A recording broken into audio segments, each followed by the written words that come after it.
Una madre de 2 hijos desapareció en circunstancias profundamente inquietantes, dejando atrás un mensaje enigmático que desconcertó a sus seres queridos.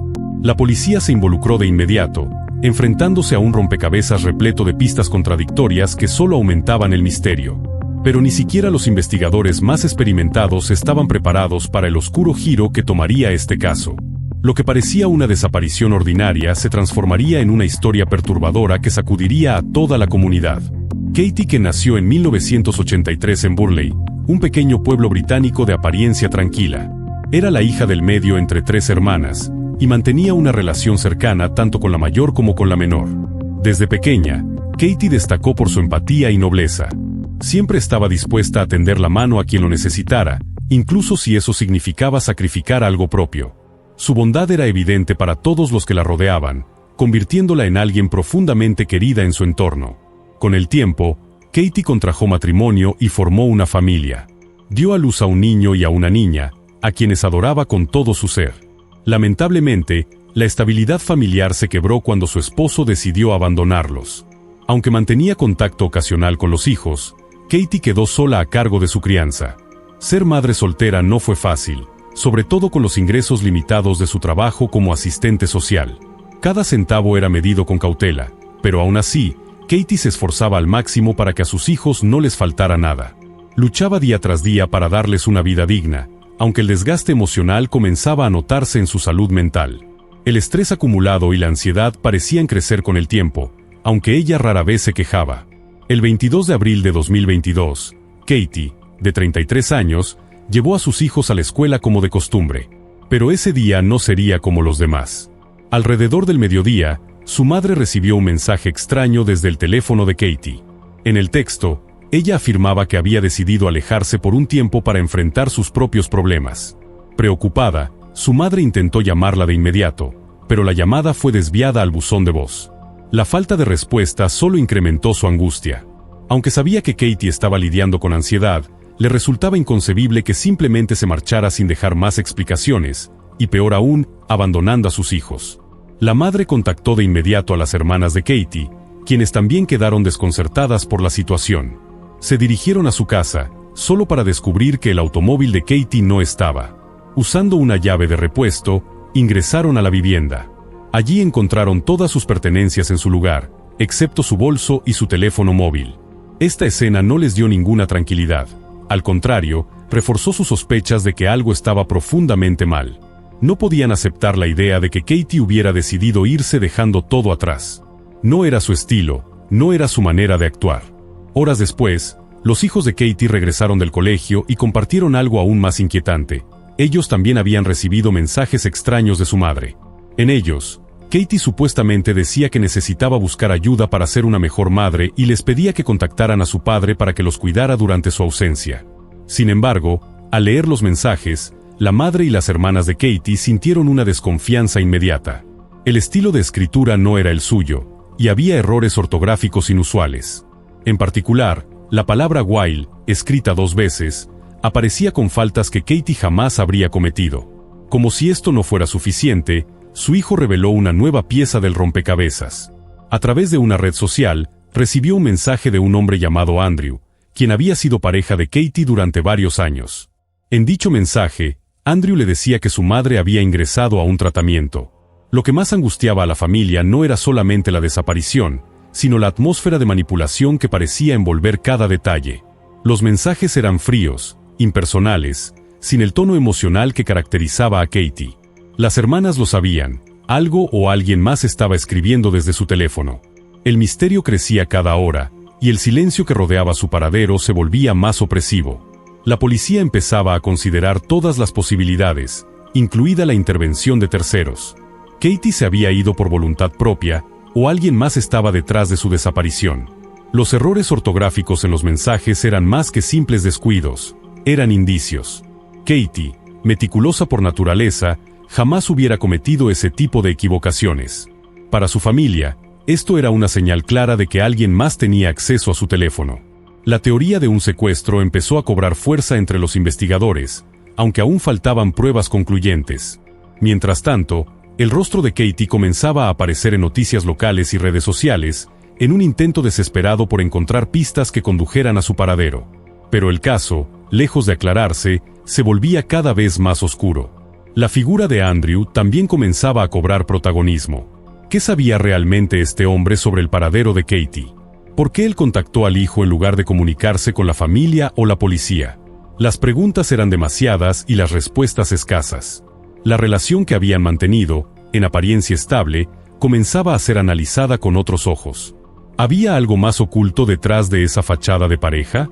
Los investigadores empezaban a interrogar a personas cercanas a ambos, buscando patrones, contradicciones, cualquier detalle que pudiera arrojar luz en medio de la creciente penumbra.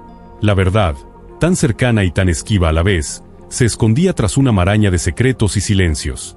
Katie supuestamente le escribió a Andrew para pedirle que cuidara de su perro mientras ella estaba fuera recibiendo tratamiento. Este detalle dejó perplejas a su madre y hermanas. Sabían que Katie había tenido una relación con él durante años, pero también conocían que era una relación inestable, llena de altibajos y separaciones intermitentes. Por lo que sabían, ya no estaban juntos desde hacía tiempo. Resultaba extraño que ella confiara esa información a Andrew y no a su propia madre ni a sus hijos.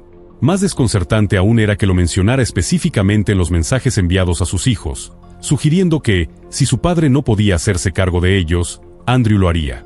Una de las hermanas de Katie localizó el número de Andrew y decidió llamarlo. Él respondió diciendo que no veía a Katie desde el día anterior, ya que ese día había estado en el trabajo desde muy temprano. Según él, a eso de las 2 de la tarde, Katie le mandó un mensaje diciendo que dejaría su coche frente a su casa, junto con las llaves y su tarjeta bancaria en el buzón. Katie le debía a Andrew una suma considerable, unas 6,000 libras, que le había prestado para un tratamiento contra la ansiedad. El mensaje parecía indicar que quería saldar esa deuda entregándole el coche y su tarjeta.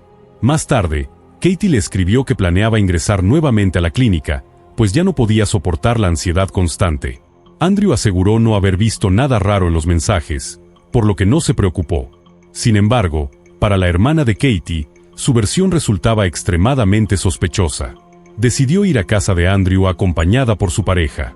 Al llegar, lo primero que vio fue el coche de Katie estacionado, y en su interior, su bolso y otras pertenencias. Esto solo aumentó su inquietud. Tocó la puerta con firmeza, decidida a hablar con Andrew, pero él se negó a abrir y les exigió que se fueran. Su actitud era inquietante. La hermana no comprendía cómo podía estar tan despreocupado frente a una situación tan alarmante. El novio de la mujer, frustrado por la negativa, amenazó con derribar la puerta si Andrew no colaboraba. Andrew, en lugar de dialogar, llamó a la policía. Minutos después llegaron los oficiales y se dirigieron primero a la hermana de Katie, quien explicó la situación en detalle. Les dijo que su familia estaba convencida de que Katie no se había ido voluntariamente y que jamás se marcharía sin hablar antes con sus hijos o su madre. También les mostró el coche de Katie y sus pertenencias en el interior. Los agentes entraron entonces a la casa y hablaron con Andrew. Él repitió la misma historia que había contado por teléfono. Afirmó que había estado en el trabajo cuando recibió los mensajes y que Katie le había dicho que regresaba a una clínica. Permitió que los agentes registraran tanto su casa como su camioneta y no hallaron nada que les pareciera fuera de lugar. Sin indicios de delito evidente, la policía se retiró y abrió una investigación formal por desaparición. Uno de los primeros pasos fue contactar con varias clínicas de rehabilitación en la región, aquellas donde Katie pudo haber acudido. Ninguna de ellas tenía registros de su ingreso. Este hecho no solo alarmó a los investigadores, sino que también desmoronó por completo la versión de que ella había buscado ayuda profesional. Algo no encajaba, y el tiempo corría en su contra. A la mañana siguiente, la policía comenzó a reconstruir minuciosamente la cronología de su desaparición, con el objetivo de esclarecer cada movimiento, cada mensaje y cada decisión tomada por Katie en sus últimas horas conocidas. La familia de Katie no podía apartar la mirada de los hechos. Sabían que algo oscuro se escondía bajo la superficie. No solo se trataba de una madre que desapareció, se trataba de una mujer que llevaba semanas con un comportamiento que no se correspondía con su carácter. Katie jamás habría abandonado a sus hijos. Nunca hubiera entregado su coche y su tarjeta sin dejar una explicación personal. Las piezas no encajaban. El hecho de que Andrew no mostrara preocupación y se negara a colaborar con su entorno inmediato no solo era alarmante, sino que sugería un velo de ocultamiento. ¿Qué estaba protegiendo? El vehículo de Katie se convirtió en un símbolo de la incertidumbre. Estaba allí, en la calle, a la vista de todos, como si nada hubiera pasado. Pero su contenido decía otra cosa: el bolso, objetos personales, señales de una vida que parecía haber sido abandonada sin lógica. ¿Por qué dejar todo eso atrás si realmente planeaba desaparecer? ¿Y por qué confiar en Andrew para saldar una deuda en lugar de hablar con su familia? Los investigadores empezaban a ver el panorama con nuevos ojos. El caso ya no era solo una desaparición. Era un enigma lleno de contradicciones, una historia que apenas comenzaba a revelar su verdadera dimensión. La falta de registros en las clínicas supuso un punto de inflexión. El relato de Andrew se debilitaba, y la figura de Katie adquiría otra dimensión, la de una mujer atrapada en una situación de desesperación, quizá manipulada, quizá amenazada. Las autoridades redoblaron sus esfuerzos, iniciando entrevistas más agresivas y revisando cámaras de seguridad en la zona. Cada detalle era importante. Cada hora que pasaba sin noticias aumentaba la tensión. La comunidad comenzaba a sentirse implicada. Lo que comenzó como una ausencia inexplicable se estaba transformando en un caso que pondría a prueba la sensibilidad y el profesionalismo de todos los involucrados. Los investigadores regresaron a la casa de Andrew, ya que allí fue donde Katie dejó su automóvil. Frente a la propiedad, notaron la presencia de una cámara de vigilancia y solicitaron las grabaciones correspondientes a los días anteriores. Las imágenes del 21 de abril, un día antes de la desaparición, mostraban a Katie llegando al domicilio de Andrew y subiendo con él a su furgoneta. En esas tomas, no se observaba nada fuera de lo común. Katie lo besó, parecía tranquila, incluso feliz. Sin embargo, a la mañana siguiente, a las 9:20, la historia tomaría un giro inquietante. Katie volvió a presentarse en casa de Andrew, esta vez conduciendo su propio coche. Y lo que captaron las cámaras contradijo por completo su versión de los hechos. Según Andrew, esa mañana él no estaba en casa, ya que había salido temprano a trabajar. Afirmó que Katie dejó su coche frente a su domicilio mientras él no estaba. Pero las imágenes revelaban algo completamente distinto. Katie salió de su vehículo y se subió al asiento del pasajero de la furgoneta de Andrew. Él se colocó al volante y ambos se marcharon juntos. Esta revelación levantó serias alarmas.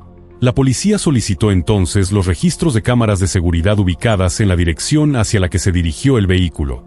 No tardaron en detectar su trayectoria. El furgón fue visto deteniéndose en un McDonald's, y tras unos minutos, tomó rumbo hacia una carretera secundaria. Las últimas imágenes lo mostraban saliendo de la ciudad y adentrándose en una zona rural y boscosa. A partir de ese momento, todo rastro del vehículo se desvaneció.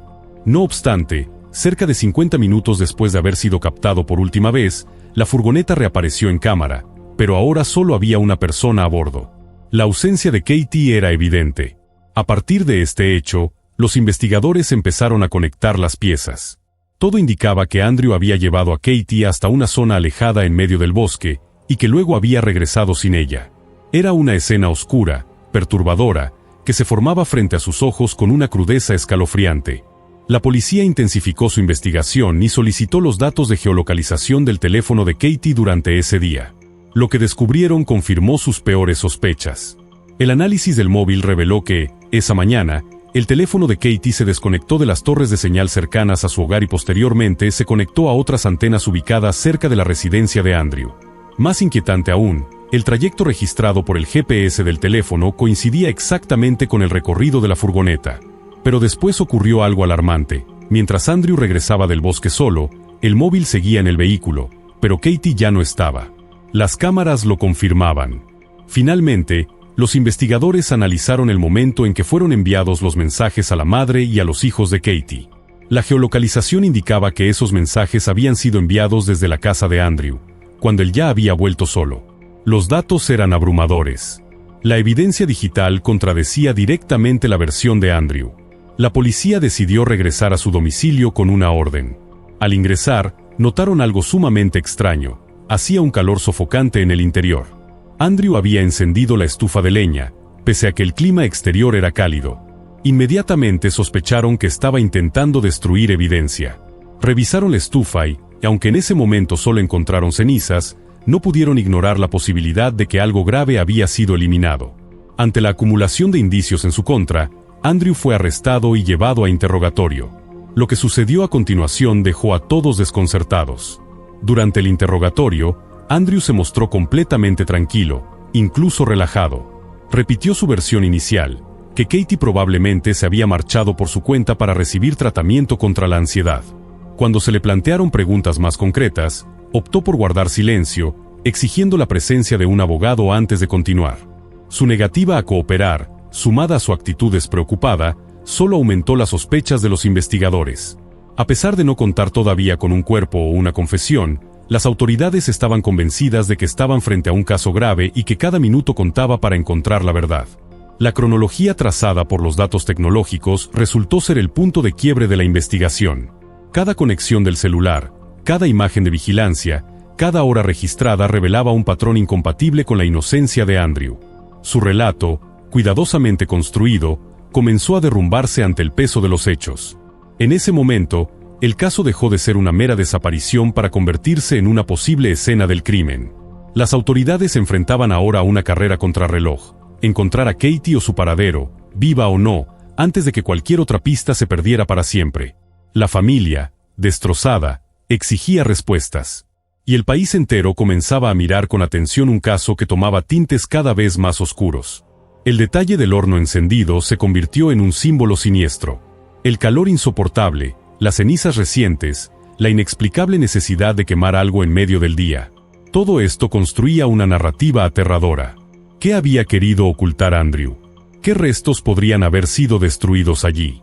Aunque los análisis no encontraron evidencia concluyente en las cenizas, los forenses no descartaban nada. La policía sabía que lo peor era posible.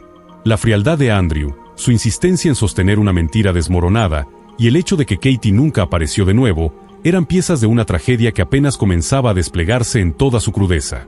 Mientras el equipo de investigación extendía la búsqueda en el bosque, utilizando drones, perros rastreadores y unidades terrestres, los medios comenzaban a cubrir el caso con una mezcla de estupor y urgencia. Katie no era solo una mujer desaparecida, era madre, hija, amiga, una figura cuya ausencia clamaba justicia. Las autoridades sabían que cada hora que pasara reducía las posibilidades de obtener respuestas claras. El silencio de Andrew era, en sí mismo, un grito perturbador. Un grito que indicaba que tal vez, en lo profundo de ese bosque, se encontraba la respuesta que todos temían encontrar. Los detectives se quedaron sin pruebas concluyentes.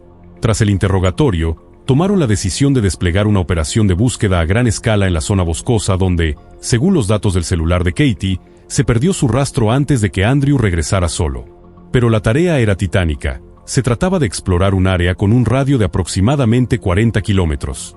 Aún así, la policía movilizó a decenas de oficiales, solicitó apoyo de distintas agencias y comenzó a peinar el terreno palmo a palmo. Pronto llegaron refuerzos, helicópteros con sensores térmicos, drones de alta tecnología, equipos de rastreo canino e incluso buzos especializados. Voluntarios de toda la región se unieron a los esfuerzos, convirtiendo esta búsqueda en una de las mayores operaciones del condado. Sin embargo, a pesar del despliegue, el área era inmensa y los recursos resultaban insuficientes. El tiempo pasaba y no había señales de Katie. Entonces, un testigo apareció con una información que lo cambiaría todo. Aseguró haber visto la furgoneta de Andrew estacionada en un sector específico del bosque. Este dato permitió a los equipos de búsqueda reducir dramáticamente el perímetro de rastreo a un radio de apenas 8 kilómetros. Con esta nueva pista, los investigadores continuaron peinando el área mientras los detectives sometían a Andrew a un segundo interrogatorio. Esta vez, le mostraron las grabaciones de las cámaras de seguridad y las pruebas que lo contradecían. Fue entonces cuando Andrew cambió su versión de los hechos. Confesó que, efectivamente, había ido con Katie al bosque, pero lo que dijo a continuación dejó atónitos a los oficiales. Según él, fueron allí para hacer un simple picnic. Afirmó que Katie solía escribir sus pensamientos en hojas sueltas y luego las quemaba como una especie de ritual para liberarse de sus angustias. Relató que esa mañana encendieron una fogata, comieron algo, y Katie quemó varios papeles de su diario. Después de eso, él volvió a casa, y dijo no saber qué había hecho Katie ni a dónde se había ido. Para los detectives, su explicación era absurda. Nadie creía en esa historia del picnic y las hojas quemadas. Pero, sin un cuerpo ni evidencia directa, aún no podían presentar cargos más contundentes. Mientras tanto, las unidades de búsqueda no lograban encontrar ningún rastro de Katie en el bosque. Ante la falta de avances, los investigadores decidieron enfocar su atención en la relación entre Katie y Andrew. Familiares de la mujer revelaron que se conocieron hacía 3 años. Andrew, un obrero de la construcción, era padre de 2 hijos de una relación anterior y al principio parecía un hombre responsable y confiable. Pero con el tiempo, empezaron a surgir señales de alarma. La familia de Katie notó que Andrew intentaba controlar todos sus movimientos y que ejercía una presión constante sobre ella, intentando modificar su conducta para que se ajustara a sus propios deseos. Uno de los aspectos más oscuros de la relación era la forma en que Andrew manipulaba la ansiedad de Katie. Cada vez que ella reaccionaba con angustia o intentaba reclamarle algo, él usaba su trastorno como arma, invalidando sus emociones y restando importancia a sus reclamos. Esto, lejos de ayudar, agravaba su estado mental.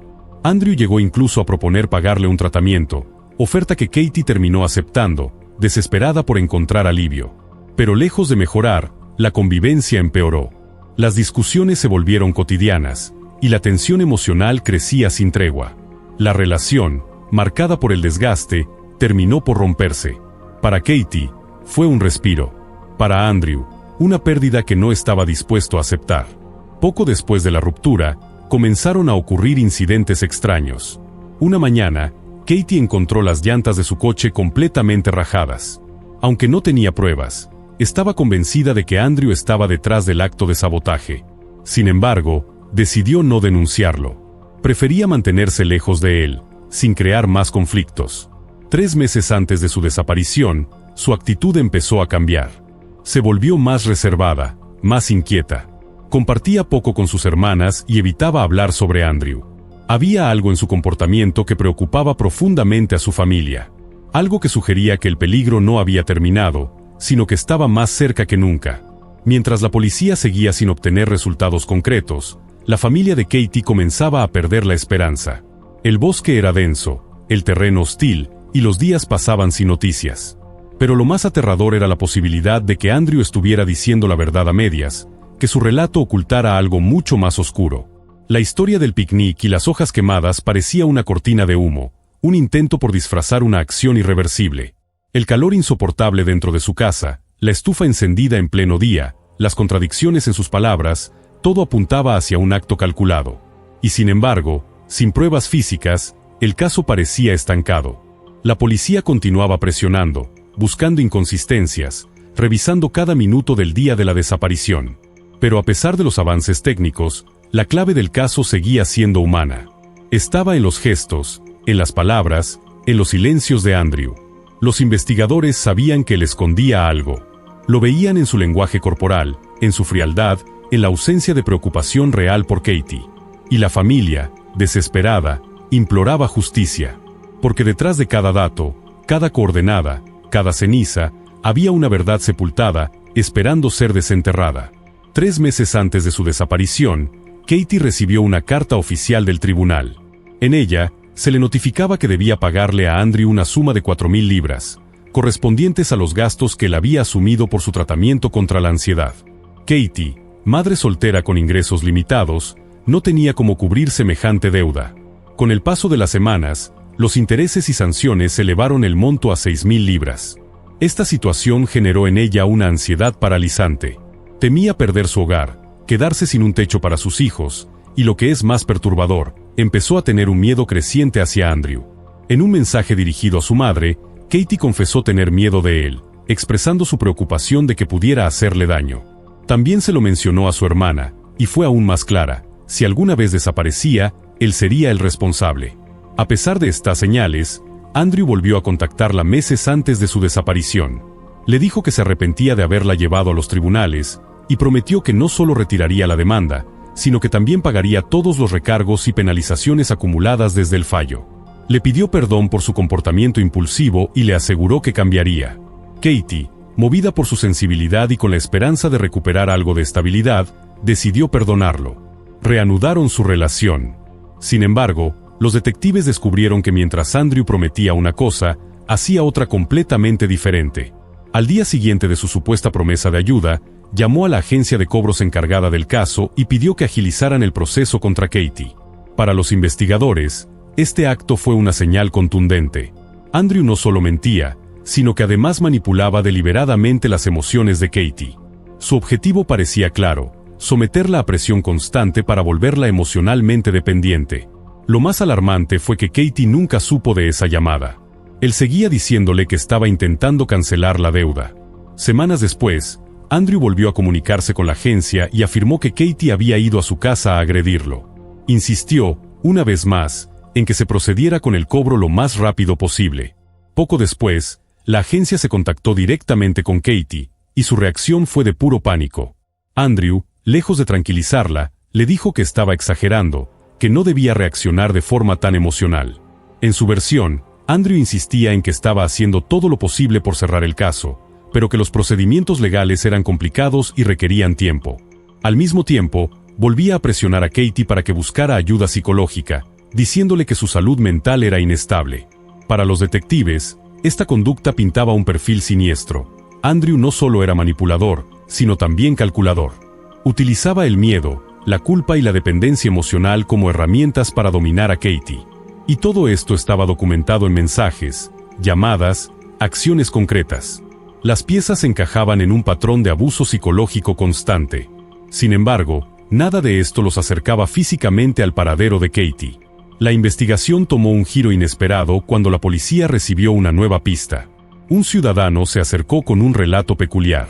Afirmó que, a la mañana siguiente de la desaparición de Katie, Andrew se presentó frente a su casa. No se conocían, no había ninguna relación previa entre ellos. Pero Andrew se acercó con una pregunta inquietante. Quería saber cuándo se habían vaciado por última vez los contenedores de basura frente a esa casa. El testigo lo encontró sumamente extraño, pero en ese momento no le dio importancia. Tras enterarse de la desaparición de Katie por los noticieros, decidió informar a la policía. De inmediato, los oficiales se dirigieron al lugar. La casa señalada se encontraba en una zona residencial cercana al límite del bosque. Lo que más alarmó a los investigadores fue la cercanía con el lugar donde el vehículo de Andrew fue visto por última vez antes de regresar solo. La pregunta de Andrew sobre los botes de basura parecía revelar una necesidad urgente de deshacerse de algo, quizás pruebas o pertenencias incriminatorias. La policía solicitó acceso inmediato a los contenedores, así como a cualquier sistema de videovigilancia cercano. También solicitaron al servicio municipal los registros de recolección en esa calle, con la esperanza de que la basura no hubiera sido removida aún o de que hubiera algún rastro que los llevara a Katie. Lo más inquietante de esta etapa era que cada nuevo dato reforzaba la misma narrativa. Andrew no solo había engañado a Katie emocionalmente, sino que había ejecutado un plan meticuloso. La aparente espontaneidad del reencuentro, las promesas de cambio, las llamadas encubiertas a la agencia de cobros y la insistencia en su salud mental no eran gestos de preocupación, sino de control. Los detectives estaban convencidos de que Andrew había preparado el terreno para aislarla, quebrarla emocionalmente y finalmente hacerla desaparecer sin dejar rastro. La pregunta ya no era si Andrew estaba involucrado, sino si lograrían probarlo antes de que fuera demasiado tarde.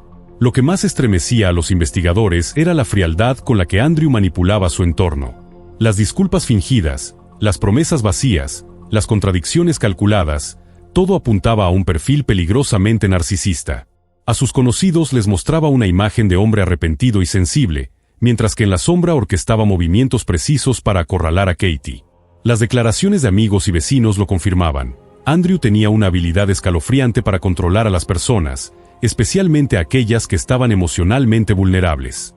Para la policía, ya no había dudas. Estaban frente a un depredador emocional. Pero faltaba la prueba definitiva, el cuerpo, el objeto, la señal que cerrara el círculo de la verdad. Descubrieron que los contenedores de basura frente a la casa del testigo estaban repletos. Aquello indicaba que no habían sido vaciados en varios días. Los agentes comenzaron a revisar su contenido con sumo cuidado, conscientes de que cualquier detalle podía ser decisivo. Y entonces, en medio de los desperdicios, hallaron una bolsa manchada con sangre. Dentro de ella estaban las sandalias de Katie. También tenían sangre. El análisis de ADN fue concluyente, pertenecía a ella. Ya no quedaban dudas. Katie estaba muerta, y Andrew fue acusado formalmente de su asesinato. Aún así, faltaba una pieza esencial, el paradero del cuerpo. Tras recibir los cargos, Andrew pidió hablar nuevamente con los investigadores.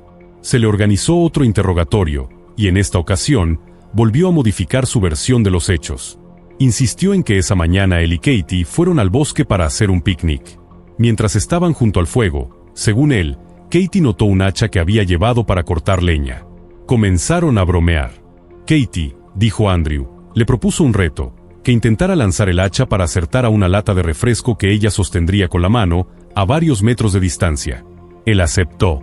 Pero en el instante en que lanzó el hacha, Katie, siempre según su relato, se inclinó accidentalmente, y el filo del arma impactó directamente en su nuca.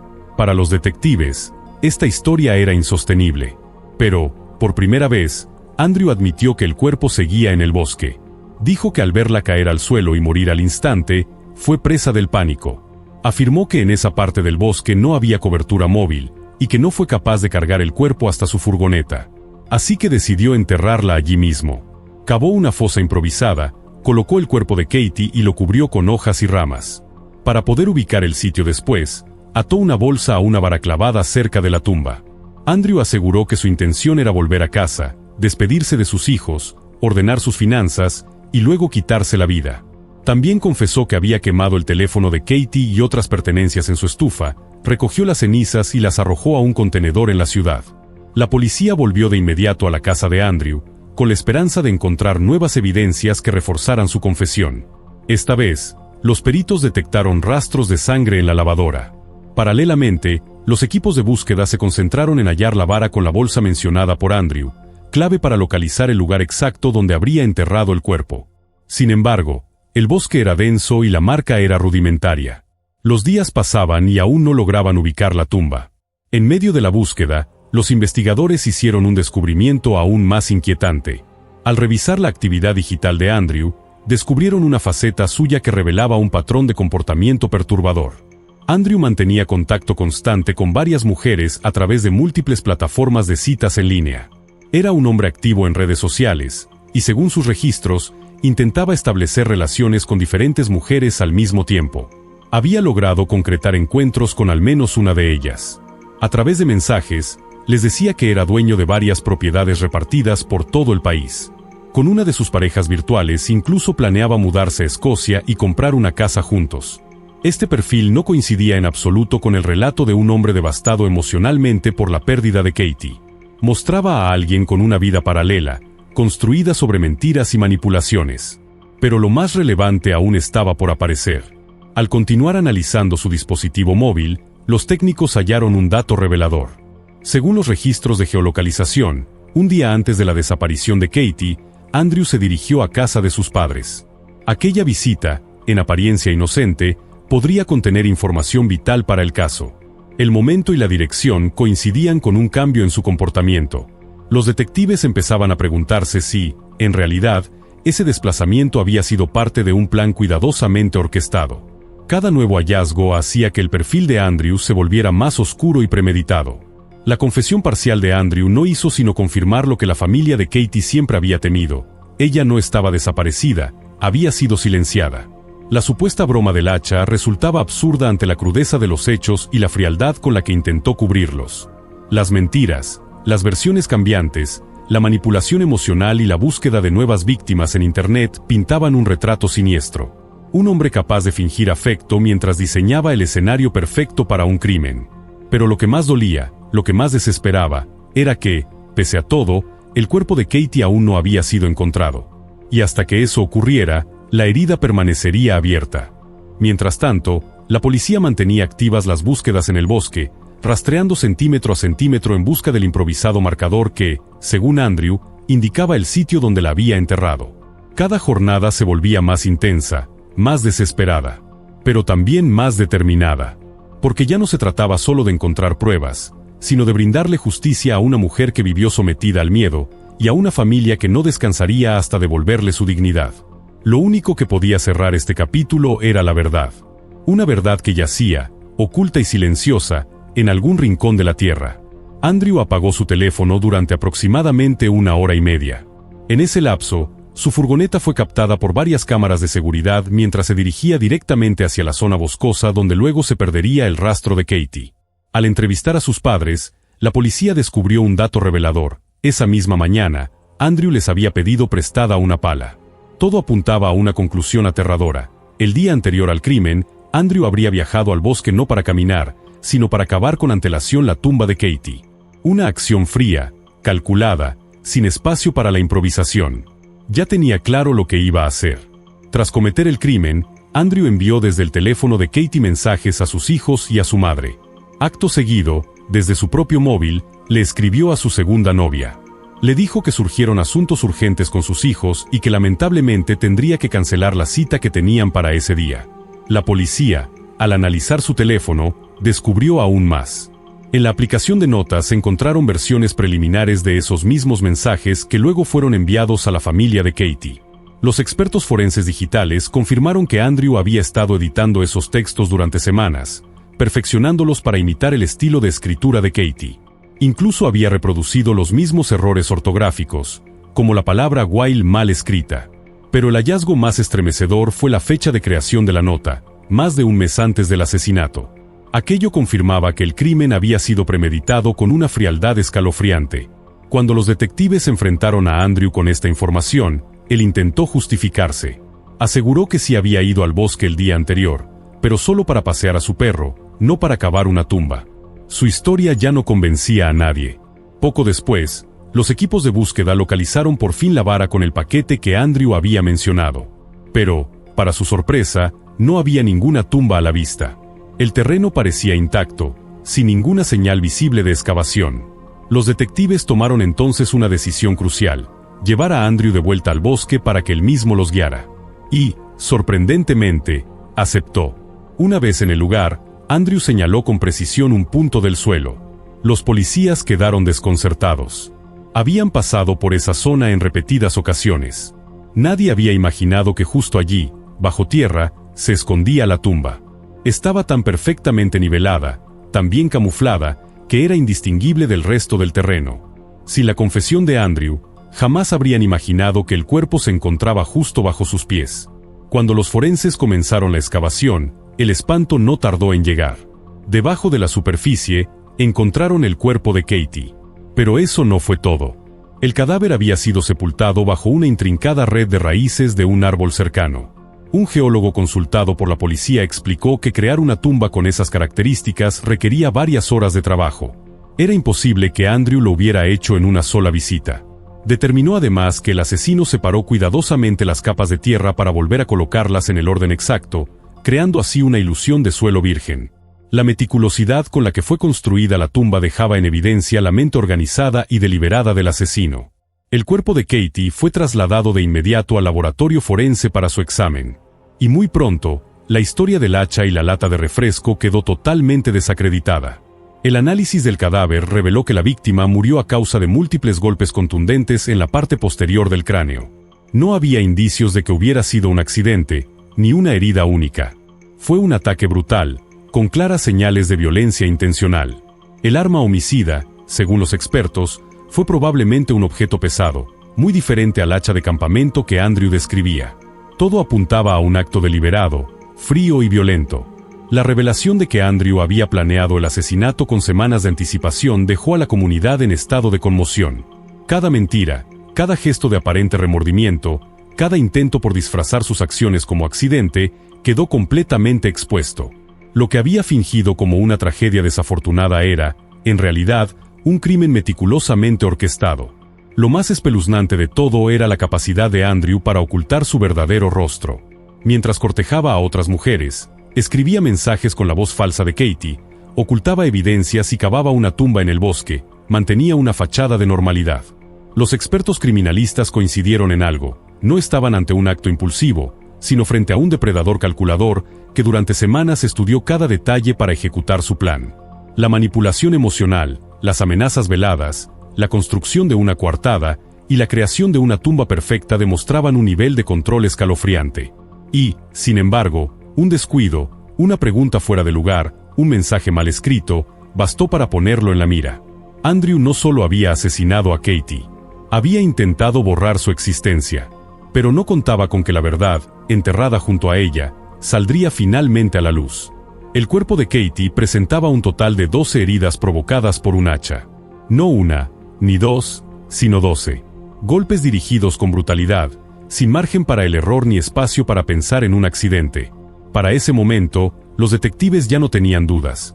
Andrew había inventado su historia hasta el último detalle. El supuesto reto con la lata de refresco no era más que una burda coartada. Lo que realmente había ocurrido era un asesinato frío, premeditado y ejecutado con precisión. Con todas las pruebas reunidas, la Fiscalía comenzó la preparación del juicio. El volumen de evidencias era abrumador y bastaba para asegurar una condena.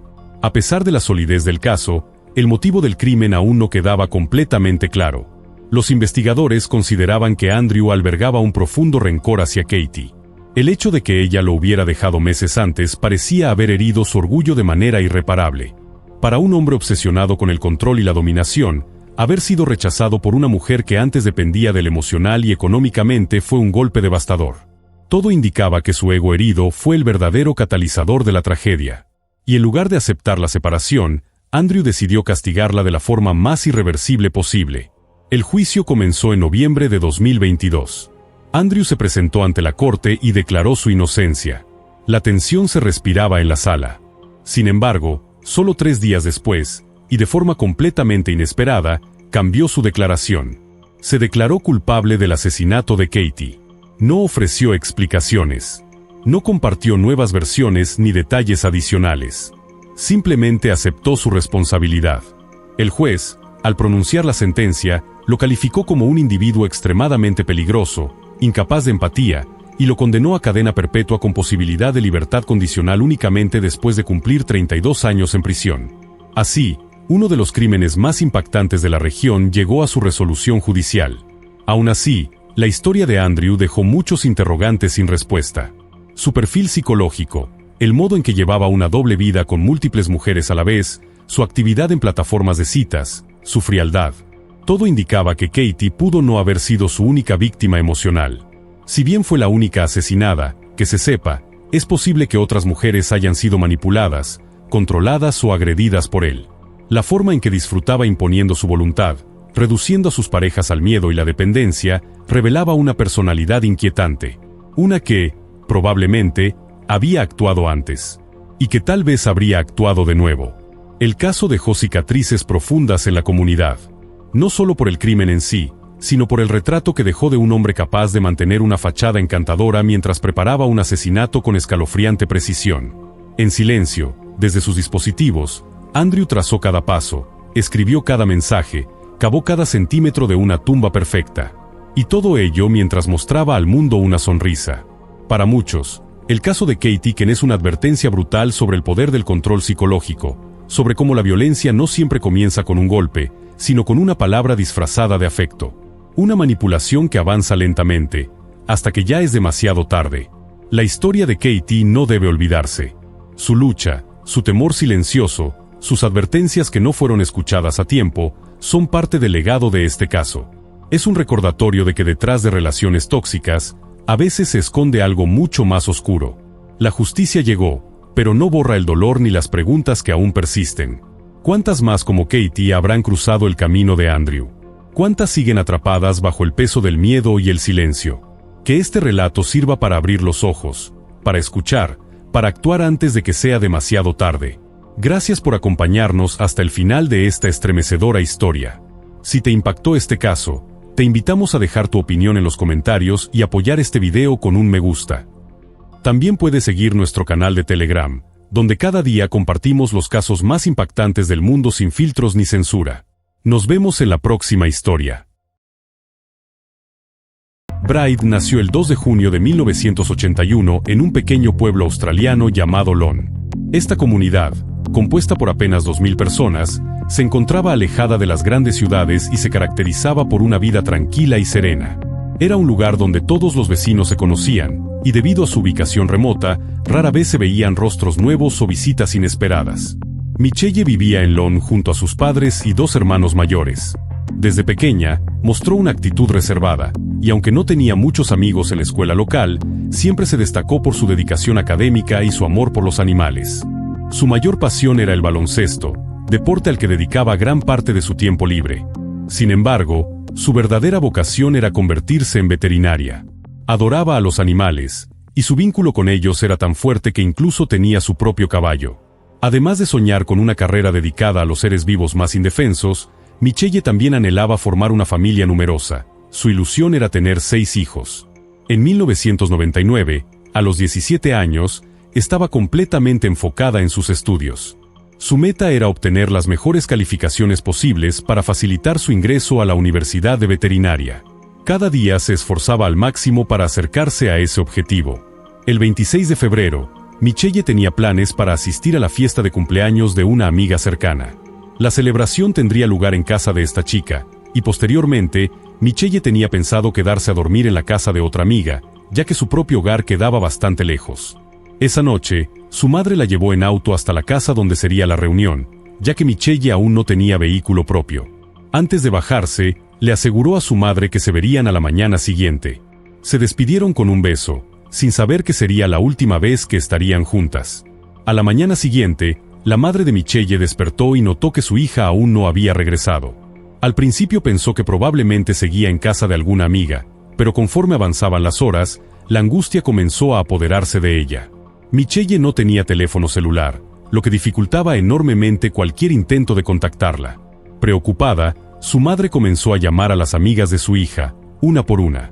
Finalmente, logró hablar con una de ellas, quien le informó que Michelle había dejado la fiesta alrededor de la medianoche acompañada de una pareja que se ofreció a llevarla en auto al centro del pueblo. Desde ahí, Michelle planeaba caminar una corta distancia hasta la casa de la amiga donde pasaría la noche. Pero pronto, la madre descubrió algo aún más alarmante. Michelle nunca llegó a casa de esa amiga. Esa revelación disparó todas las alarmas. Intentando mantener la calma, la madre supuso que tal vez su hija decidió quedarse en otro lugar, por lo que continuó llamando a más amigas y conocidas. Sin embargo, todas le respondieron lo mismo, ninguna la había visto esa noche. La desesperación crecía con cada llamada sin resultado. Pasaron las horas, y con cada minuto, la sensación de que algo estaba terriblemente mal se hacía más intensa. Finalmente, al verse sin opciones y sumida en la incertidumbre más angustiante, la madre tomó una decisión: acudir a la policía. En un pueblo como Lon, donde casi nunca ocurría nada fuera de lo común, la desaparición de una joven como Michelle causó un impacto inmediato. Los vecinos se enteraron rápidamente y comenzaron a movilizarse para ayudar en la búsqueda. Se organizó un equipo de voluntarios que, junto con la policía local, peinaron cada rincón de la zona.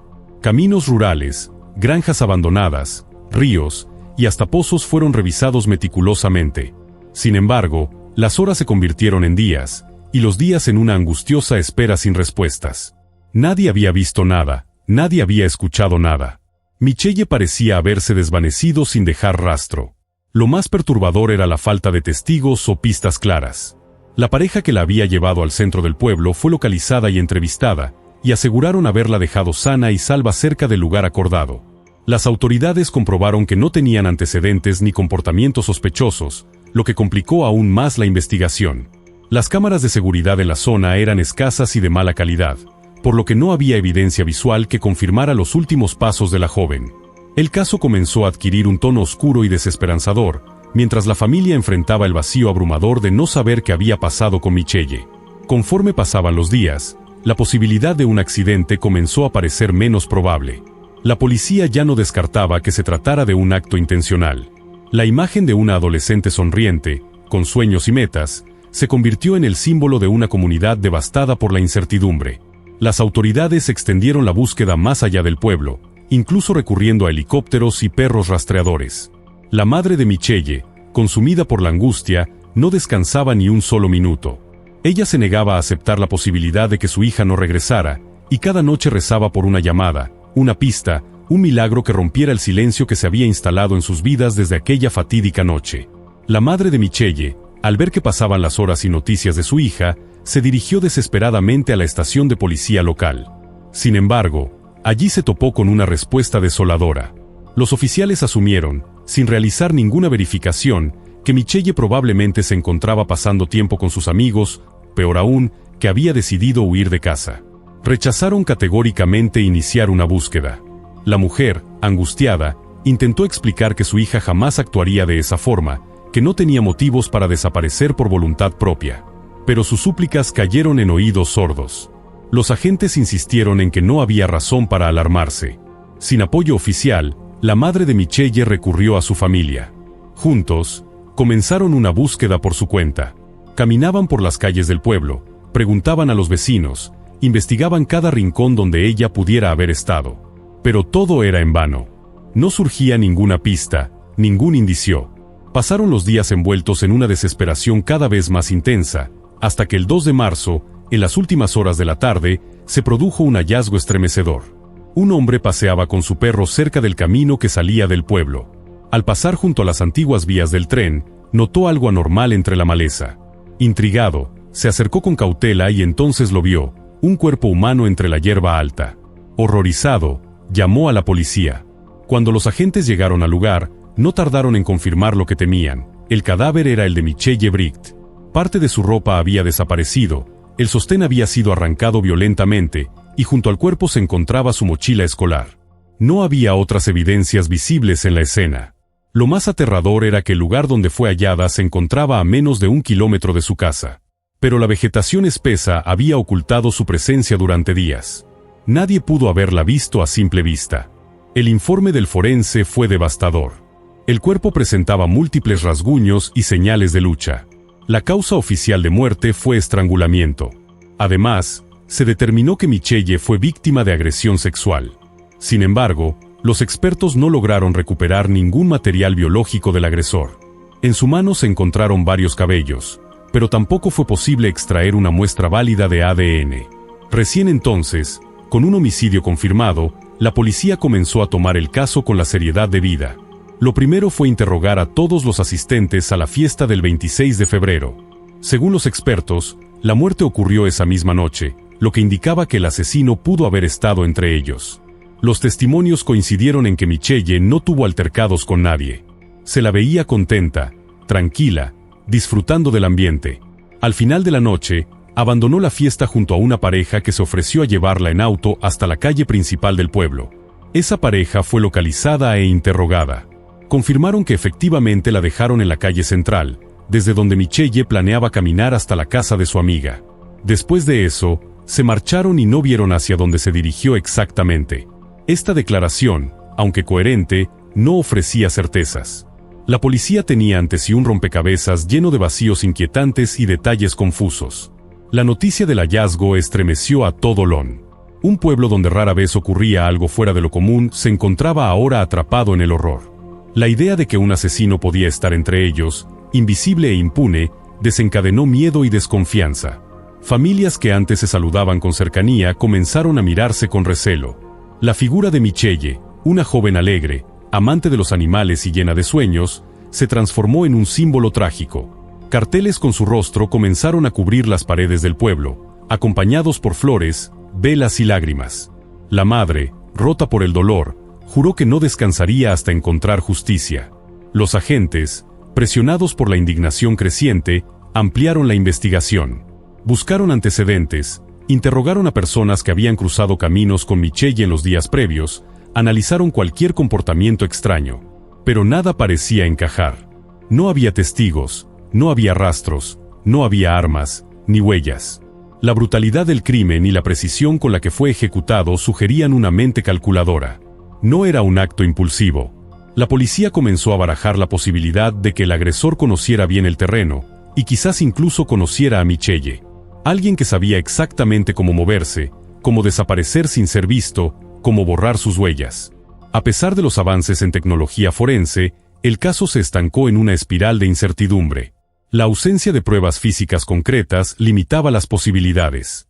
Durante semanas, las autoridades dependieron únicamente de entrevistas, hipótesis y reconstrucciones de los hechos. La madre de Michelle, sin embargo, no se dio por vencida. Comenzó a organizar vigilias, marchas y a pedir ayuda pública a través de medios locales. Su dolor se convirtió en una lucha incansable. Lo que comenzó como una desaparición ignorada por la policía se había transformado en uno de los crímenes más oscuros y desconcertantes de la región. Y la verdad, por el momento, permanecía sepultada bajo el silencio. La amiga con la que Michelle planeaba quedarse aquella noche confirmó con tristeza que su amiga jamás llegó a su casa. Los investigadores comenzaron a barajar dos hipótesis. O alguien la atacó antes de que pudiera llegar a su destino, o por alguna razón desconocida, Michelle cambió de opinión y decidió regresar caminando a su hogar. No obstante, los detectives dudaban que el crimen hubiera ocurrido en plena vía pública, ya que interrogaron a los vecinos del área y ninguno de ellos escuchó gritos, forcejeos ni ruidos sospechosos. Ese silencio fue clave para reforzar otra teoría: la víctima podría haber conocido a su agresor. La idea de que Michelle abordara el vehículo de un completo extraño parecía inverosímil para su familia. Su madre y sus hermanos insistían en que jamás habría aceptado subir con alguien que no conociera, y menos en una comunidad tan cerrada como Lon, donde los forasteros eran muy poco comunes y donde cada rostro era familiar. Eso llevó a los investigadores a sospechar que el asesino era alguien del propio pueblo, alguien que la joven reconocía y en quien confiaba. Quizás le ofreció llevarla a casa, pero en realidad la condujo al lugar donde finalmente se hallaría su cuerpo. Un acto premeditado, frío y calculado. Durante semanas, los agentes siguieron interrogando a posibles testigos, revisando pistas y rastreando cualquier detalle que pudiera ofrecer un mínimo indicio. Pero la frustración crecía. La falta de un perfil genético del agresor complicaba cualquier avance sólido. Este hecho, sin embargo, fue ocultado del conocimiento público. Los investigadores confiaban en que con los avances futuros en tecnología forense, podrían obtener lo que hasta ese momento resultaba imposible, identificar al culpable a través del más mínimo rastro. Mientras tanto, el dolor de la familia se mezclaba con la impotencia de ver cómo la justicia parecía estancarse en un callejón sin salida. Uno de los primeros sospechosos fue el exnovio de Michelle. La policía descubrió que habían terminado su relación poco tiempo antes del asesinato, y que, según amigos cercanos, él no había recibido bien la ruptura. A pesar de esto, no existían pruebas físicas que lo vincularan con el crimen.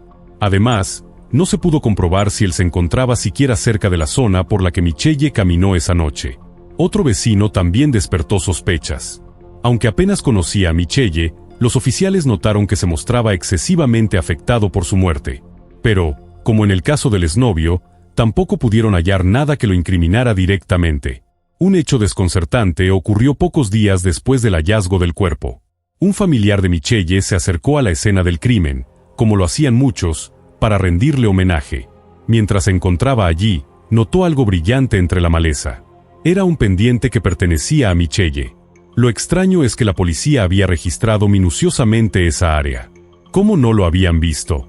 Las teorías surgieron de inmediato, o los agentes lo pasaron por alto, o el asesino había regresado días después para deshacerse de la joya, tratando de borrar una pista comprometedora. El hallazgo aumentó las dudas sobre la rigurosidad del trabajo policial.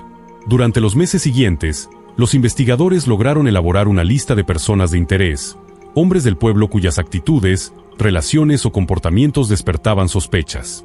Sin embargo, ninguno de ellos pudo ser vinculado de forma concluyente con el crimen. La falta de pruebas contundentes, especialmente de ADN del asesino, mantenía el caso en un punto muerto. A pesar de los esfuerzos, la verdad seguía oculta. Michelle Bright, una joven con un futuro prometedor, había sido brutalmente asesinada, y su verdugo seguía libre. En Lon, el miedo persistía. Las puertas comenzaron a cerrarse más temprano. Las miradas dejaron de ser amables. La confianza se había quebrado para siempre. La madre de Michelle, lejos de resignarse, se convirtió en una activista incansable. Organizó campañas para mantener viva la memoria de su hija y presionar a las autoridades para que no dejaran el caso en el olvido. Con la ayuda de la comunidad, colocó pancartas, ofreció recompensas y acudió a medios nacionales. Su dolor se transformó en un grito que exigía justicia. La imagen de Michelle, con su sonrisa y sus ojos brillantes, comenzó a aparecer en todos los rincones del país. Su historia traspasó las fronteras de Lon y se convirtió en un símbolo de lucha para muchas familias que, como ella, habían sido ignoradas. Mientras tanto, la policía trataba de mantener abierta la investigación, aunque con cada mes que pasaba sin respuestas, la presión se intensificaba. El expediente del caso se llenaba de nombres, fechas, mapas y declaraciones, pero la pieza central del rompecabezas seguía faltando. La escena del crimen, pese a haber sido revisada varias veces, aún parecía guardar secretos. Los forenses también reanalizaban viejas pruebas con nuevas técnicas, esperando que la ciencia moderna revelara lo que antes no pudo.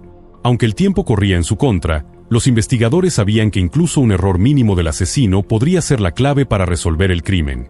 Dar con el culpable se convirtió en una tarea desesperadamente complicada. Todos los principales sospechosos accedieron a entregar voluntariamente muestras de ADN. Todos, excepto uno. Un hombre de 20 años llamado Mark se negó rotundamente a colaborar con las autoridades. Este gesto levantó de inmediato las alarmas entre los investigadores, quienes comenzaron a observarlo con una atención mucho más minuciosa.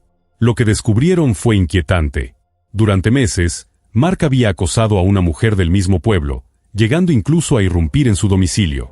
Además, fue vinculado a otro caso en una localidad vecina, donde una joven lo denunció por haberla seguido por la calle y manoseado sin consentimiento. A pesar de la gravedad de estos hechos, no se encontraron suficientes pruebas para incriminarlo formalmente. Pero eso no fue todo. Los investigadores también descubrieron que Mark había estudiado en la misma clase que el hermano mayor de Michelle, lo que significaba que probablemente conocía a la familia desde hacía tiempo. Cuando fue interrogado, Mark declaró que la noche del asesinato estuvo en el centro del pueblo y que regresó a casa alrededor de la 1:15 de la madrugada. Según sus cálculos, ese margen no le habría permitido secuestrar a Michelle, llevarla hasta el campo y asesinarla. No obstante, la versión de su coartada pronto se tambaleó.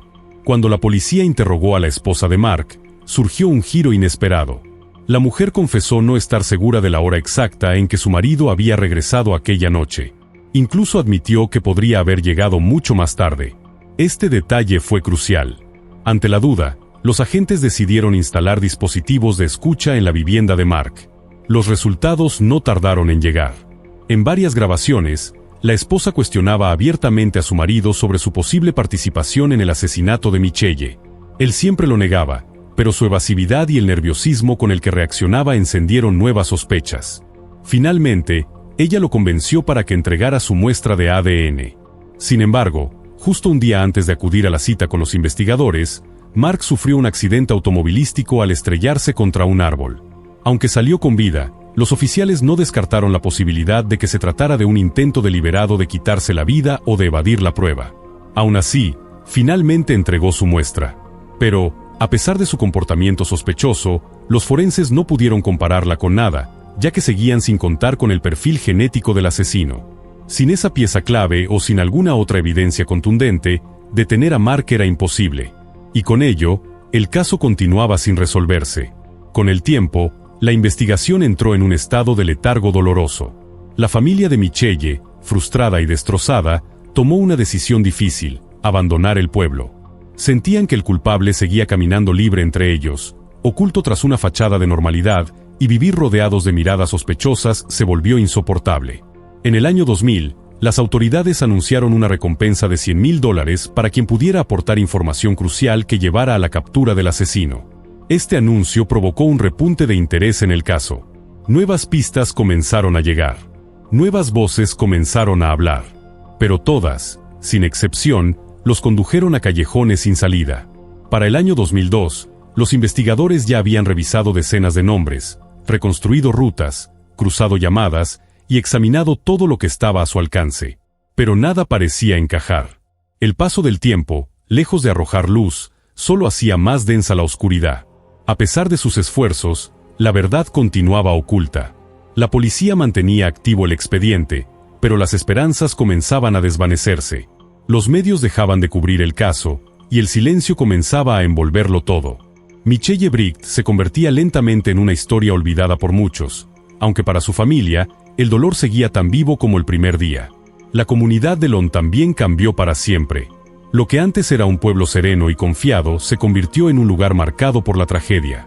Las familias cuidaban con más recelo a sus hijos. La desconfianza se apoderó de las calles. Algunos vecinos, antes cercanos, ahora evitaban cruzar palabra. El asesinato de Michelle había dejado una cicatriz profunda en todos. Con cada año que pasaba sin respuestas, la herida se hacía más difícil de cerrar. Y aunque las autoridades insistían en que el caso seguía abierto, la sensación general era de abandono. La justicia, para muchos, se había dormido. A pesar del paso del tiempo, la madre de Michelle nunca dejó de luchar. Cambió de ciudad, pero no de propósito. Siguió organizando actos en memoria de su hija, insistiendo ante los medios, escribiendo cartas a las autoridades. Ella sabía que, en algún lugar, había alguien que conocía la verdad. Alguien que tal vez estaba esperando el momento adecuado para hablar. Y cada noche, con la misma fe con la que había buscado a su hija en aquellos días de angustia, cerraba los ojos esperando que un día, esa verdad saliera finalmente a la luz. Las autoridades, desesperadas por conseguir un avance, tomaron una decisión audaz: enviar evidencia a laboratorios especializados en el Reino Unido, con la esperanza de que expertos forenses internacionales pudieran identificar algún rastro de ADN extraño en los objetos personales de Michelle. Sin embargo, ni siquiera los análisis más avanzados trajeron resultados. El crimen seguía envuelto en el misterio. Años después, la recompensa fue elevada a una cifra récord en la historia del Estado, $500,000. La cantidad atrajo una nueva oleada de llamadas, denuncias y testimonios anónimos. Pero, una vez más, todas las pistas terminaron en callejones sin salida. En 2019, 2 décadas después del asesinato, la policía decidió reabrir oficialmente el caso. A pesar de los avances en la tecnología forense, aún no existía ningún perfil genético del asesino. No se había hallado ADN ajeno en la ropa, objetos ni en el cuerpo de la víctima. Ante esa realidad, los investigadores cambiaron de enfoque. En lugar de buscar una prueba biológica, revisaron minuciosamente el antiguo listado de sospechosos. En ese momento, la lista contenía 5 nombres. Uno a uno, los detectives reexaminaron los antecedentes, coartadas, vínculos y comportamientos de esos hombres, hasta reducir el número de posibles culpables a 2. A partir de ahí, la investigación se volvió más intensa. Uno de esos sospechosos era un hombre de 50 años llamado Craig. Había sido incluido en la lista por múltiples razones de peso. Para empezar, en el momento del asesinato, vivía apenas a 2 casas de la familia Bright. Su cercanía física no podía ser ignorada. Pero lo más llamativo fue que Craig se mudó repentinamente a Sydney apenas 2 semanas después de la muerte de Michelle, una decisión que encendió todas las alarmas. Su historial delictivo también era inquietante. Tenía múltiples arrestos por acoso sexual, exhibicionismo en público y otros delitos de carácter sexual. Además, se sabía que se ganaba la vida con actividades ilegales y mantenía contactos con personas de dudosa reputación. Pero lo más revelador surgió al revisar un caso ocurrido un año antes del asesinato de Michelle. Una mujer de Lone, al regresar de una fiesta, decidió esperar a su novio sentada en el porche de su casa. Fue entonces cuando un hombre se le acercó, la atacó e intentó agredirla sexualmente. Por suerte, su pareja llegó justo a tiempo y el agresor huyó. Años más tarde, la víctima identificó al atacante como Craig. Sin embargo, en aquel momento, su testimonio no fue suficiente para llevarlo a juicio. Al no contar con evidencia física, las autoridades decidieron no presentar cargos. Craig siguió libre, y ese detalle amargó aún más el corazón de quienes buscaban justicia. Para los detectives encargados del caso Bright, Craig se convirtió en el principal sospechoso. Sus antecedentes, su cercanía a la escena, su repentina mudanza, todo apuntaba en su dirección. Pero faltaba lo esencial, una confesión, una prueba, algo que cerrara el círculo. Fue entonces cuando la policía decidió tomar un riesgo calculado y lanzar una operación encubierta de gran escala. Sabían que Craig estaba inmerso en actividades criminales, lo cual abría una puerta para infiltrarse en su entorno. Esta estrategia requería tiempo, recursos y una coordinación milimétrica. Pero si funcionaba, podría finalmente poner fin a décadas de impunidad y dar a la familia de Michelle la verdad que tanto merecían. La operación no era sencilla. Craig era desconfiado, impredecible y tenía un carácter volátil. Los agentes encubiertos debían acercarse a él sin despertar sospechas, ganarse su confianza y hacerlo hablar. Cualquier error podía arruinarlo todo. Durante semanas, los infiltrados participaron en reuniones, encuentros clandestinos, y ganaron poco a poco terreno en su círculo. Craig, ajeno al riesgo que corría, comenzó a hablar con más libertad. Algunos de sus comentarios eran vagos, ambiguos, pero lo suficientemente sugestivos como para justificar que la operación continuara. Lo que estaba en juego no era solo una investigación, sino la justicia para una vida inocente brutalmente arrebatada. Cada noche que los detectives escuchaban las grabaciones, esperaban una sola frase, una admisión, una palabra fuera de lugar. Sabían que un asesino con esa historia no podría vivir callado para siempre. Y mientras tanto, en el fondo de cada conversación, latía la memoria de Michelle Bright. La imagen de aquella adolescente de sonrisa cálida, sueños grandes y un futuro truncado, empujaba a los agentes a no ceder, a no rendirse. Porque después de 20 años de silencio, cualquier pequeño detalle podía significar el inicio de la verdad. Y con ella, tal vez, el principio del fin para Craig. Ante el historial delictivo de Craig, los investigadores idearon una operación encubierta sin precedentes. Decidieron crear una organización criminal ficticia y cuidadosamente estructurada, integrada por agentes encubiertos que se presentarían ante Craig como miembros de una poderosa banda con conexiones incluso dentro de las fuerzas policiales. Le ofrecieron la promesa de grandes ganancias y lo invitaron a unirse a ellos como un nuevo integrante. Craig, seducido por la idea de formar parte de un grupo influyente y lucrativo, aceptó. A partir de ese momento, comenzó un juego de confianza, manipulación y vigilancia que se extendería durante meses. La misión principal del equipo encubierto era ganarse la absoluta confianza del sospechoso. Le repetían constantemente que en esa organización, la lealtad era sagrada, como en una familia. Le advirtieron que si no podían confiar ciegamente en él, jamás sería incluido en los negocios más importantes. Para reforzar esa narrativa, los agentes simularon participar en diversos delitos menores junto a Craig. Aunque la policía nunca reveló detalles específicos de esas acciones, se cree que podrían haber sido robos menores orquestados cuidadosamente, todos permitidos por los superiores con tal de avanzar hacia la resolución del asesinato de Michelle. Así, durante casi un año, Craig fue envuelto en una red tejida con precisión quirúrgica. Finalmente, los detectives consideraron que era hora de ejecutar el siguiente paso. Los miembros ficticios de la banda comenzaron a advertirle a Craig que la policía se interesaba por ellos debido a un antiguo asesinato, sin especificar cuál. Le dijeron que la investigación se acercaba peligrosamente y que la organización entera estaba en riesgo. Durante una conversación casual, mientras tomaban unas cervezas, Craig soltó algo inesperado. «Espero que no me interroguen por el asesinato de Michelle Bright». Luego añadió que ella le era como una hermana y que la conocía desde que era una bebé. Esa declaración, aunque ambigua, generó una alerta inmediata entre los agentes. Días después, otro agente encubierto, con una identidad aún más elaborada, se reunió con Craig haciéndose pasar por un alto mando de la organización.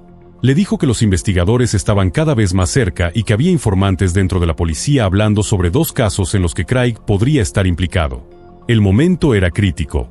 Por ello, los detectives pusieron en marcha la tercera fase de su operación, una ofensiva mediática. Organizaron una conferencia de prensa nacional, donde se anunció un incremento histórico en la recompensa por información, $1 millón. La noticia se esparció como fuego por toda Australia. El propósito de esta maniobra era claro: presionar psicológicamente a Craig, hacerle sentir que el cerco se cerraba, que la atención nacional se centraba en el crimen que él creía haber enterrado en el pasado. Ese mismo día, Craig comentó en una publicación del Departamento de Policía en redes sociales: «Qué tristeza que aún no hayan atrapado al asesino. Michelle era como una hermana para mí». Sus palabras, lejos de calmar sospechas, las intensificaron. Era una estrategia, una máscara que ya no engañaba a nadie. Al mismo tiempo, Craig recibió una invitación para reunirse en persona con el supuesto jefe de la organización criminal. Jamás lo había visto antes. Por supuesto, este jefe no era otro que un detective encubierto con años de experiencia. Durante la reunión, el agente le hizo saber a Craig que su implicación en 2 investigaciones activas ponía en jaque a toda la banda. Le insinuó que necesitaban saber exactamente con qué estaban lidiando. Craig, arrinconado, con los medios hablándole directamente y la presión de su nueva familia criminal sobre sus hombros, comenzó a derrumbarse. Su lenguaje corporal cambió. La seguridad con la que antes hablaba desapareció. Comenzó a mostrarse más inquieto, más errático. Los agentes sabían que el momento de obtener lo que tanto habían esperado estaba cerca. Mientras tanto, todo el equipo policial se mantenía en estado de alerta. Cada conversación era grabada, cada gesto documentado. La operación, que había comenzado como una simple sospecha, estaba acercándose peligrosamente a una revelación definitiva. Las palabras de Craig, su comportamiento en redes sociales, su implicación en los actos simulados y sus respuestas evasivas estaban construyendo un caso tan sólido como el concreto. Pero aún faltaba la pieza final, una confesión. Y para llegar a ella, los investigadores sabían que necesitaban llevarlo al límite, enfrentarlo con la verdad que había evitado durante 20 años. La sombra de Michelle Bright, más presente que nunca, lo observaba desde cada rincón. El supuesto jefe de la organización criminal miró fijamente a Craig, y con un tono directo, le pidió que fuera completamente honesto. Le dijo que si tenía algo que ver con aquel viejo asesinato, debía confesarlo de una vez por todas. A cambio, le prometió que lo ayudaría a resolver el asunto, protegerlo y sacarlo del país antes de que fuera demasiado tarde. Craig, inicialmente dubitativo, negó haber cometido el crimen. Pero a medida que la conversación avanzaba, la presión aumentó. El jefe sacó entonces una carpeta con documentos confidenciales de la policía sobre el caso de Michelle Bright.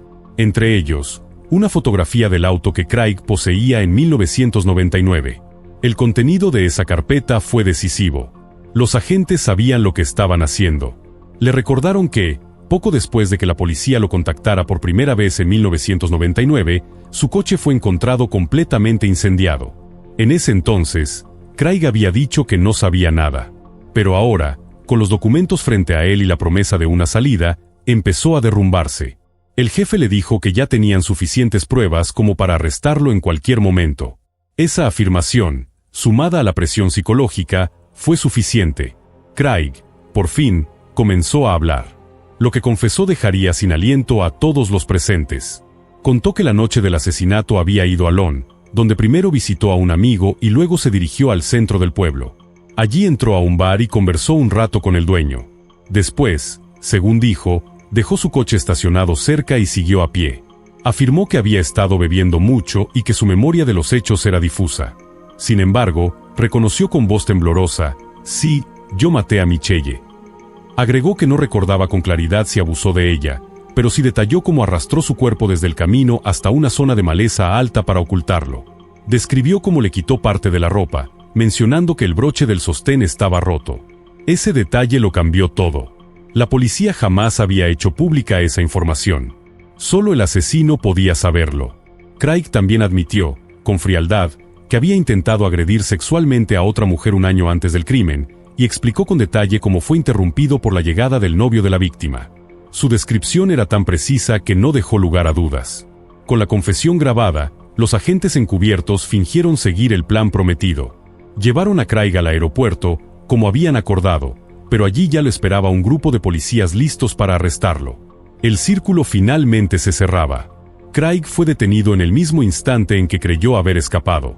Años de operaciones, silencios, sospechas y dolor se resumieron en aquel momento. Su captura fue una victoria para la justicia y un rayo de esperanza para la familia Bright. Sin embargo, el proceso legal sería largo. Aunque confesó con sus propias palabras, Craig se retractó al llegar a juicio. Declaró su inocencia y su abogado intentó anular la confesión argumentando que había sido obtenida mediante manipulación.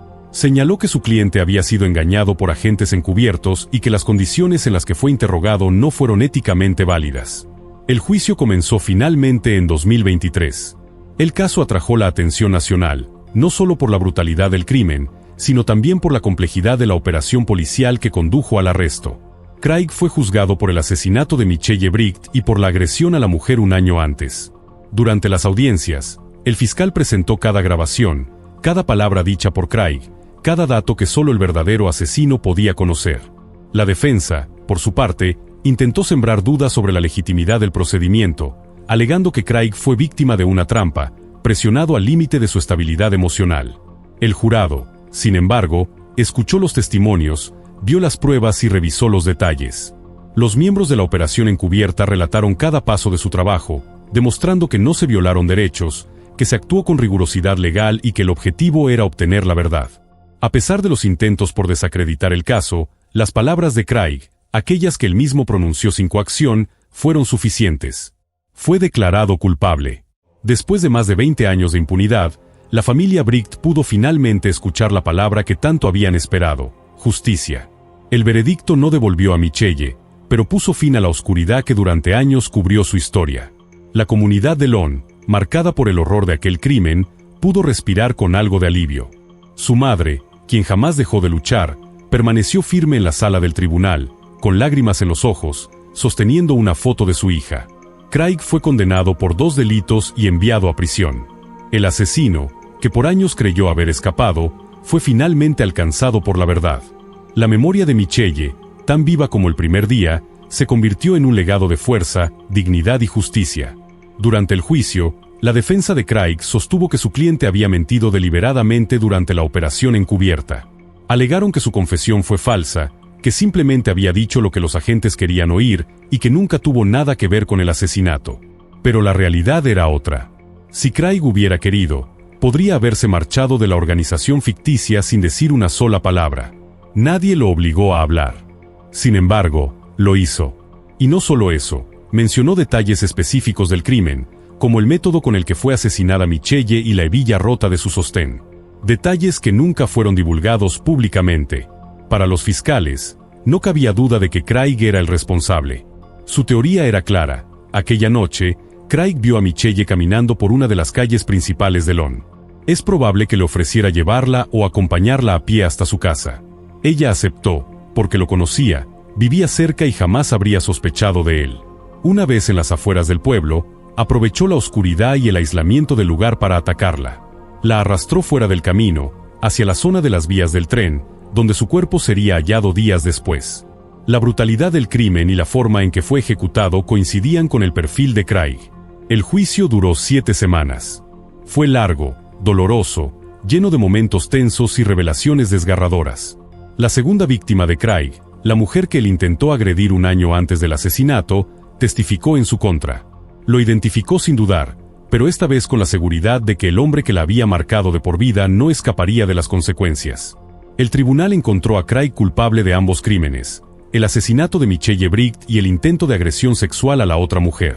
El juez lo condenó a cadena perpetua, con la posibilidad de solicitar libertad condicional después de 24 años. Eso significaba que, como mínimo, Craig permanecería en prisión hasta los 77 años de edad. La familia de Michelle, que durante años había perdido toda esperanza de obtener justicia, expresó su profundo agradecimiento a los detectives. Ellos nunca se rindieron, incluso cuando todo parecía perdido. La tragedia transformó sus vidas para siempre. 6 años después del asesinato, los padres de Michelle se divorciaron, incapaces de superar el dolor. Su madre cayó en una profunda depresión, luchando cada día por encontrar una razón para continuar. Su padre y sus hermanos jamás dejaron de culparse, convencidos de que era su deber haberla protegido. Ahora, al menos, podían encontrar algo de paz sabiendo que el asesino pasaría el resto de su vida tras las rejas. Lo que ocurrió con Michelle Bright no solo destruyó una vida llena de sueños y esperanza, sino que dejó una herida abierta en todos los que la amaban. Cada rincón de Long guarda aún el eco de su ausencia. Su nombre se convirtió en un símbolo de lucha y perseverancia. Las investigaciones que alguna vez fueron ignoradas por la policía terminaron resolviéndose gracias al trabajo incansable de un grupo de agentes que se negó a cerrar el caso. Y aunque nada podrá devolverle la vida a Michelle, la verdad finalmente salió a la luz, como ella merecía. Déjanos tu opinión sobre esta historia en los comentarios. Si te conmovió este caso, no olvides dejar un me gusta en este video. También te invitamos a seguir nuestro canal de Telegram, donde publicamos diariamente los casos criminales más impactantes del mundo, sin censura. Gracias por ver.